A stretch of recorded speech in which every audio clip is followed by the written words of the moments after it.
The video you're about to watch is incredibly biased and is just me going over the first level. That's kind of the intrigue of the video and why I wanted to make it. Explaining all of the problems I had with the game right from the get go and why I didn't make any attempts to get further in it. Enjoy. I played Vectorman initially on emulation, and I thought I was just terrible thanks to it on the keyboard. It seemed like it had a good elements at the time, especially in its aesthetic, and I couldn't wait to buy myself a copy. Lo and behold, my aunt actually had my dad's old ColecoVision stuff along with his old Genesis. Vectorman seemed to be paired with it all, and I lost my...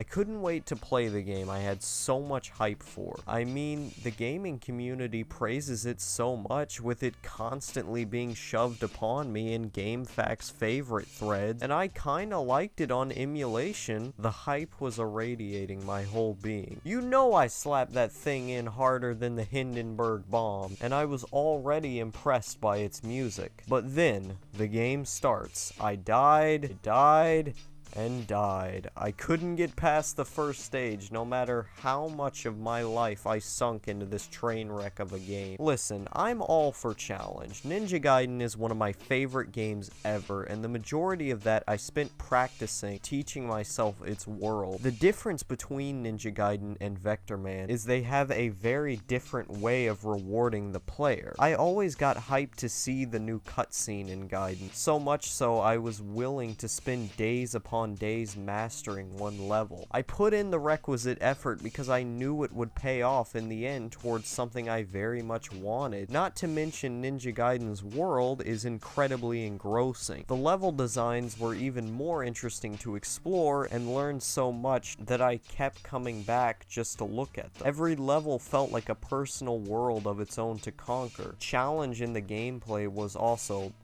fun. Every pattern is fun to learn and play. It feels incredibly badass to run through a level with mastery dodging its insanity. Ninja Gaiden is an incredibly well-designed and executed game. Vectorman isn't. I don't mind backbreaking difficulty, and backbreaking is not a hyperbole here, as long as I'm enjoying myself and gaining satisfaction for my effort. We get this wacky Sega logo with Vectorman falling onto it. Everything about this gift erupts 90s Sega, an aesthetic that will always consistently get me pumped and ready to play a game. Combine that with the weird esoteric story and the rocking soundtrack, things were looking bright. It completely encompassed what I wanted in a Sega game, or so I thought. More often than not, a strong sense of personality and atmosphere can carry a game for me. Not here. Already, the controls felt sluggish when moving around, proving problematic later on. Vectorman is a game with a lot of tight jumps and enemies, at least in the first level, the one I played. The controls feel restrained, as if on ice, while simultaneously feeling huge and hard to move. You can shoot and jump in all directions, providing some unique combat, but the controls are still a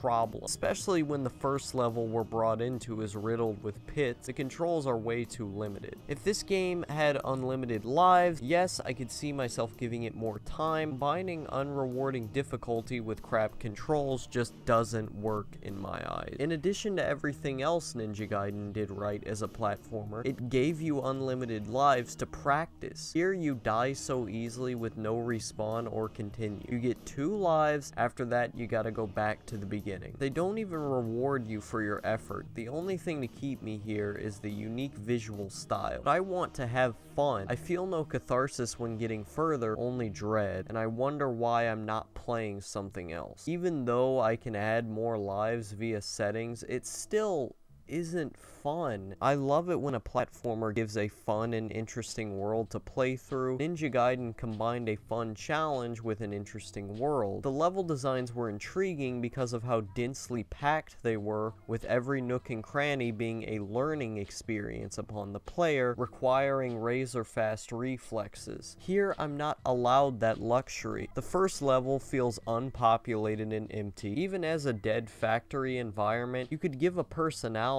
to it. If they went the way of Abe's Odyssey and had every level having its own unique feel, then I could have been engrossed in the world. The only enemies that show up are just there to throw you down holes, screwing you. Vectorman isn't hard because it wants you to work hard, it's hard because it's badly designed. My feelings fluctuated from bored to frustrating with the unnecessary difficulty. I know I'm looking at this game unfairly, but I don't care. It's awful. Luckily, the sequel fixes all the problems I had with this one. In the sequel, the levels feel very populated. They feel very dense. Every inch I move, I want to go further. Every character I fight, it feels fun. It feels refreshing. Unlike this game, everything just feels so dead and soulless. I couldn't have fun and it was too difficult. Even though the sequel is pretty difficult in itself, it always feels rewarding because the levels provide so much fun. And the reason they do is because it's fast and punchy while having great control. At the end of the day, I really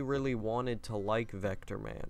I really did, but I just couldn't get past the first level. I know there are going to be a lot of people looking at me and cringing. It's way too hard.